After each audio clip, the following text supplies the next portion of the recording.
Hi guys, Scott Barry here. And in this video, we're going to go over how to initialize a scene and also how to select and initialize scene and why.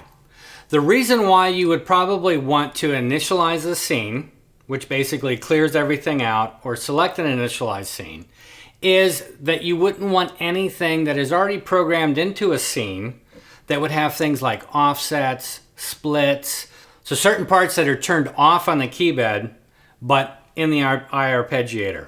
So we want to make sure that we have a blank state that we can go through and check out model banks or program our own stuff.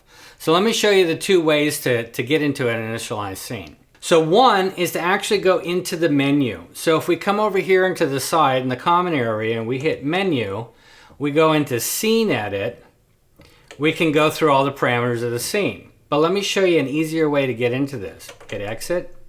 So I want to initialize the scene. If you just hit the right button, you can cursor down to scene initialize. And once you scene initialize by hitting enter and select OK, hit enter, it's going to wipe out everything that's already programmed in there for offsets, cutoff values, splits, things like that.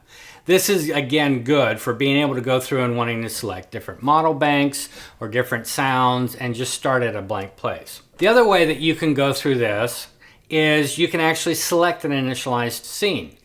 There's a lot of pre-programmed scenes that are in the Jupiter-X that already have sounds selected and everything else. But if you want to go to an initialized scene, one of the easiest ways is to hold scene and go to a bank that doesn't have anything that's already set up. 16, for example. Bank 16 and 1, it shows me 1601, but I can tell it's an initialized scene because it's telling me over here on the screen.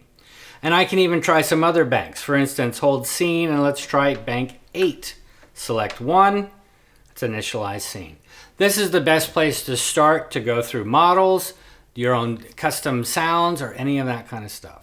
All right, I hope you enjoyed this video. Again, this was how to initialize a scene and how to find an initialized scene. Hope you enjoyed it. Take care. We'll see you on the next one.